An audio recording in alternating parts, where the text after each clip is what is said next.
الحمد للہ رب العالمین والصلاة والسلام علی سید الانبیاء والمرسلین وعلی آلہ واصحابہ اجمعین اما بعد۔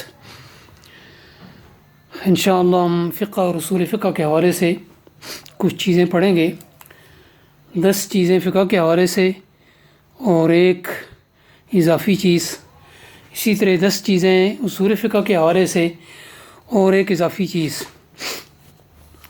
10 چیزوں کی تفصیل یہ ہے، سب سے پہلے نام، یعنی ان 10 چیزوں کو عربی والے کہتے ہیں مبادئ عشرہ۔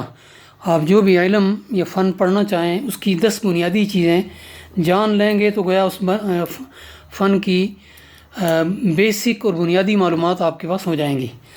فقہ کے حوالے سے سب سے پہلے نام، پھر فقہ کی تعریف اور فقہ کے قریبی الفاظ جو ہیں دین، شریعت، فقہ اور فقہ کا باہمی تعلق اور ان میں فرق، اسی طرح حاکمیت، تقلید اور اجتہاد، یہ پہلی 2 چیزیں ہیں، نام اور تعریف۔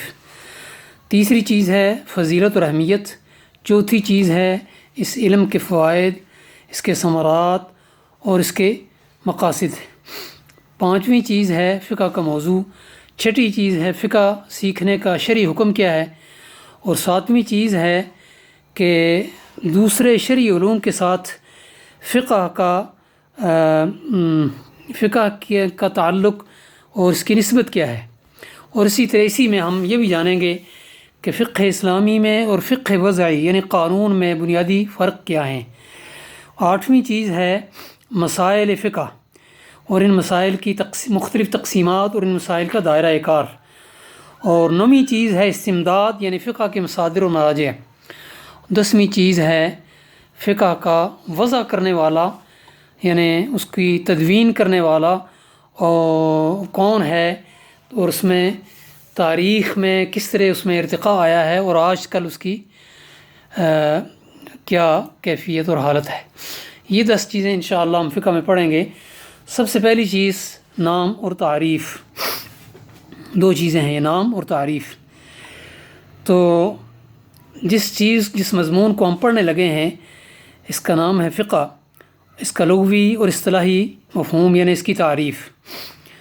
تو یہ عربی زبان کا لفظ ہے جو مطلق فہم کے لیے کسی ظاہر یا پوشیدہ یا دقیق اور باریک چیز کا فہم اور ادراک یا متکلم کی مراد کا فہم، بہرحال مطلقاً فہم کے لیے استعمال ہوتا ہے، کس چیز کا فہم بھی ہو، جیسا کہ اللہ تعالیٰ قرآن مجید میں ارشاد فرماتے ہیں وَهُوَ الَّذِي أَنشَأَكُم مِّن نَّفْسٍ وَاحِدَةٍ فَمُسْتَقَرٌّ وَمُسْتَوْدَعٌ فَقَدْ فَصَّلْنَا الْآيَاتِ لِقَوْمٍ يَفْقَهُونَ۔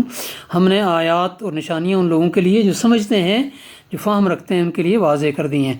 اور بھی کئی جگہوں پر قرآن مجید میں فقہ اور اس کے مشتقات کا استعمال فہم اور ادراک کے معنی میں ہوا ہے، اور اصطلاحاً یہ مفہوم یہ لفظ اپنے مفہوم کے تعین کے لیے 3 تاریخی مراحل سے گزرا ہے، اور یہ اصطلاح اصولیین کے ہاں فقہ سے کیا مراد ہے، 3 تاریخی مراحل سے یہ لفظ گزرا ہے۔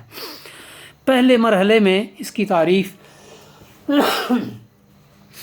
امام ابو حنیفہ سے منقول ہے، معرفت النفس ما لہا وما علیہا، یعنی اللہ تعالیٰ کی طرف سے وحی کے ذریعے نازل شدہ احکام کو، سارے احکام کو شامل ہے کہ انسانی نفس کا وہ اپنے حقوق اور اپنے فرائض کو پہچان لینا۔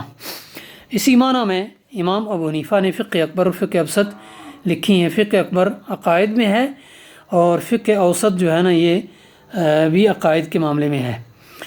دوسرے مرحلے میں عقیدے کو ایک مستقل علم کی حیثیت سے الگ مدون کر دیا گیا، جس کو علم التوحید یا علم العقائد یا اصول دین یا علم الکلام کا نام دیا گیا۔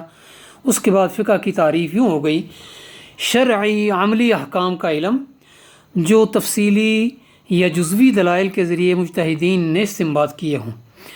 تو یہ تعریف عام طور پر شافعی فقہا نے کی ہے لیکن مقبول ہو گئی اور سارے فقہا نے اس کو اختیار کر لیا۔ یہ تعریف سلوک اور تصوف کو بھی شامل ہے۔ تیسرے مرحلے میں مزید ایک قید کا اس میں اضافہ کیا گیا، اور تعریف اس طرح ہو گئی شرعی، عملی، فروعی احکام کا علم جو تفصیلی دلائل کے ذریعے مجتہدین نے استنباط کیا ہوں۔